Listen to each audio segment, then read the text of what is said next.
르네상스 초기의 음악은 영국이 그 시작을 알립니다.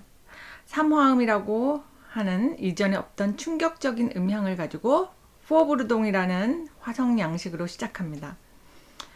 우리는 지금의 삼화음이 더할 것 없이 자연스럽고 정상적이어 보이는데요. 그때는 3도로 이루어진 3도씩 쌓인 삼화음이 아주 특이한 화음이었습니다. 옥타브인 8도나 완전 5도, 완전 4도의 음향에 익숙해져 있었기 때문이죠. 르네상스는 영국을 시작으로 해서 네덜란드 지역으로 갑니다. 여기서 네덜란드라고 하면 지금 네덜란드 국가를 의미하는 것이 아니고요. 낮은 지역이라는 의미입니다. 즉 지금으로 치면 베네룩스 3국 아시죠? 벨기에, 네덜란드, 룩셈부르크 이 지역의 음악을 말합니다. 여기는 지형적으로 바다보다 낮은 지역으로 플랑드르라는 이름을 가지고 있는데 이 용어는 지명이기도 하고 이 지역의 음악 양식을 통칭하는 이름이기도 해요. 이 음악 양식은 서유럽 전역에 공통적으로 사용된 중요한 양식으로 자리 잡습니다.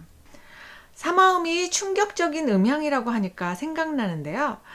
지금 너무나 일반적으로 사용하고 있는 사박자는 너무 일반적이어서 커먼 타임이라는 이름까지 붙었는데요.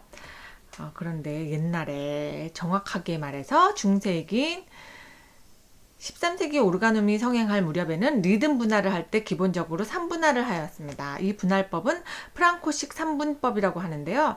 이 시대는 3이라는 숫자를 삼위일체의 완전 숫자로 생각했기 때문에 당시 음악의 곳곳에 이런 3이라는 숫자를 많이 사용하였던 시대입니다.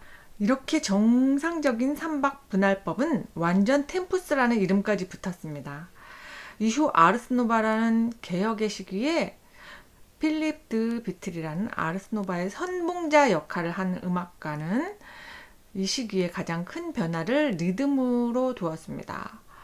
이전에는 불완전 템푸스라고 이름 지어진 일반적이지 않은 4박자를 완전 템푸스인 3박자와 동등하게 사용한다는 내용이 이 개혁의 중요한 내용이었습니다. 쉽게 말해서 비정상적인 4박자를 정상인 3박자와 동등하게 취급한다는 이야기이죠. 역사를 살펴보다 보면 이렇게 정상과 비정상, 주류와 비주류가 흔히 뒤바뀌게 되는 일을 발견하게 되는데요. 이것은 역사의 작용과 반작용의 원리입니다. 뭐든지 영원한 것은 없다는 교훈을 주고 있습니다. 우리도 지금 정상적이고 익숙한 것이 언제까지나 계속되리라는 생각을 버리고 그렇지 않은 것에 마음을 열고 살아야 하는 하나님께서 주신 역사의 교훈을 받아들여야 합니다.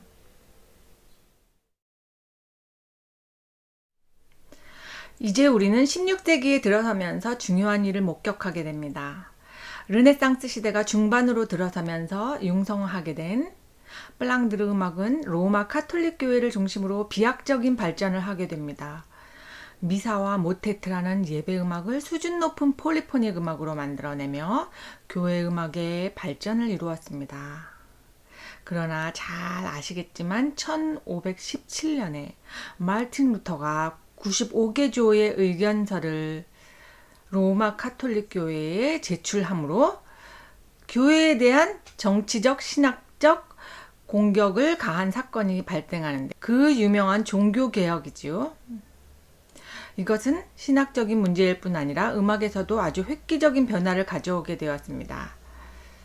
실제로 루터는 신학자이면서 음악가였어요. 우리가 잘 알고 있는 내 주는 강한 성이요의 작곡가로 알려져 있죠.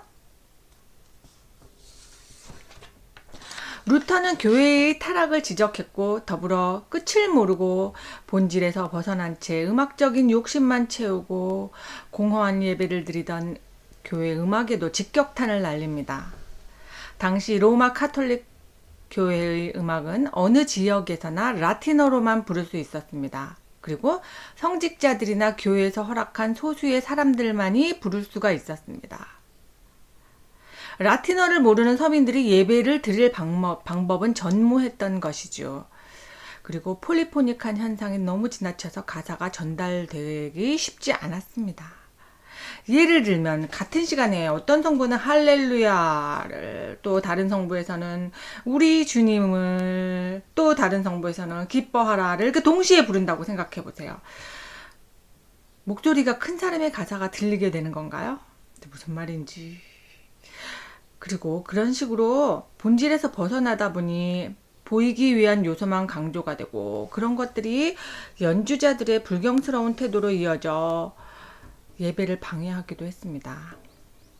루터는 독일을 중심으로 이 모든 문제를 돌려놓기 위해서 코랄이라고 하는 회중 찬양을 모국어인 독일어로 부르며 예배의 회복을 하나하나 이루어 갔습니다. 그리고 찬양에는 음악의 힘이 있다고 생각하여서 일반 회중들을 상대로 음악학교를 권장하였습니다. 당시 많은 코랄이 작곡되기도 했지만 너무나 많은 곡이 필요했기 때문에 빌려온 세속 노래의 가사를 바꾸어서 부르기도 했는데요. 이 당시는 굉장히 흔한 현상이었어요. 우리가 잘 알고 있는 오 거룩하신 주님은 요한 세바스찬 바흐가 정리한 곡인데요. 독일의 경건하지 않은 춤곡 스타일의 사랑 노래로 전해 내려온 곡입니다. 상상이 안 가죠? 또 유명한 찬양인 내 주는 강한 성이요라는 마틴 루터가 작곡됐다고 알려진 그 곡도 사실은 마틴 루터가 당시에 술을 권하는 권주가에 곡을 붙이는 것입니다. 이렇게 당시 너무나 많이 사용한 관습이어서 콘트라팍툼이라는 용어가 생겼습니다. 그 뜻은 빌려온 선율에 곡을 붙이는 것이라는 뜻입니다. 이렇게 한 이유는 단 한 가지. 모든 사람이 하나님을 예배할 수 있게 하기 위함이었습니다. 이렇게 종교개혁 이후에 신교 음악이 코랄이라는 완전한 호모포닉 음악으로 발전되어 그 이후 시대인 바로크의 뿌리가 되었습니다. 구교음악도 종교개혁 이후에 자정운동을 하여 기존의 문제점을 보완한 폴리포닉 음악을 계속 이어나갔습니다. 이렇게 교회음악도 신교음악, 구교음악 이렇게 나뉘어서 이 시대부터는 발전하게 되었습니다.